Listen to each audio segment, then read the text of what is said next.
போன வீடியோவில் நம்ம வந்து டெக்ஸ்ட் ஃபார்மேட்டிங்கை பற்றி பார்த்தோம். இந்த வீடியோவில் நம்ம என்ன பார்க்க போகிறோம்னா ஐஃப்ரேமை பற்றி பார்க்க போகிறோம். என் பேர் அகமது. இந்த வீடியோவில் ஐஃப்ரேம்னா ஒன்றும் இல்லை, இது ஒரு டேக். ஐஃப்ரேம்ன்றது ஒரு டேக்கு. அது ஜஸ்ட்டு ஒன்றும் இல்லை, க்ரோமில் இருக்க யூடியூப்பில் இருக்க ஒரு வீடியோவோ இல்லை அதர் சோர்ஸையோ கொண்டு வந்து நம்ம வெப்சைட்டில் கட்டுறது தான். இப்போது இந்த வீடியோவில் நம்ம ஏதோ ஒரு சாங் நம்ம சர்ச் பண்ணிக்கிறோம். நெஞ்சுக்குள்ளே இன்னாருன்னா சொன்னால் புரியுமா, நெஞ்சுக்குள்ளே இன்னாருன்னா சொன்னால் அந்த சாங் வந்து நம்ம ஜஸ்ட்டு இப்போது இந்த வீடியோ லிங்க்கில் வந்து நம்ம எம்படர் ஷேர் கொடுத்து எம்படர் கிளிக் பண்ணோம்னா அந்த ஃப்ரேமு அந்த ஐஃப்ரேமோட அந்த டேக் ஃபுல்லாக அவங்களே கொடுத்துருப்பாங்க. ஒவ்வொரு யூடியூப் அந்த வீடியோலையும் சில வீடியோவில் செக்யூர் பண்ணி வச்சுருப்பாங்க, சில வீடியோவில் கொடுத்துருப்பாங்க. அந்த அந்த அந்த அந்த டேக்கை அப்படியே எடுத்து வந்து காப்பி வச்சுட்டு இங்கே பண்ணிட்டோம்னா பண்ணிவிட்டு கண்ட்ரோல் சேவ் கொடுத்துட்டு ஜஸ்ட்டு நம்ம அங்கே போய் செக் பண்ணி ரெஃப்ரெஷ் பண்ணோம்னா அந்த வீடியோ நமக்கு வந்து ப்ரொசீட் ஆயிரும். அந்த வீடியோ இப்போ நீங்கள் கிளிக் பண்ணி அந்த சவுண்ட் ஓட்டினீங்கன்னா அந்த வீடியோ வந்து ப்ளே ஆகும்.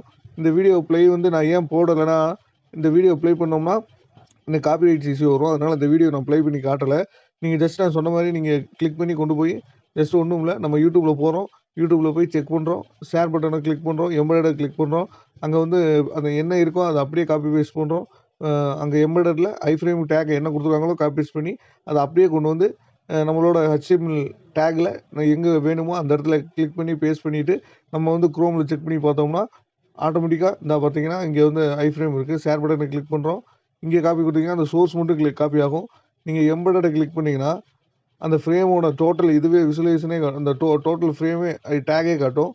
அந்த டேக்கை நீங்கள் ஜஸ்ட் பேஸ்ட் பண்ணிங்கன்னா போதும். உங்களுக்கு வந்து நீங்கள் க்ரோமில் போய் செக் பண்ணிங்கன்னா அந்த சாங் வந்து நீங்கள் கிளிக் பண்ணோடனே ப்ளே ஆக ஆரம்பிச்சிடும். ஜஸ்ட் அவ்வளோதான் ஃப்ரெண்ட்ஸ். இந்த ஐஃப்ரேம்ன்றது அவ்வளோதான்.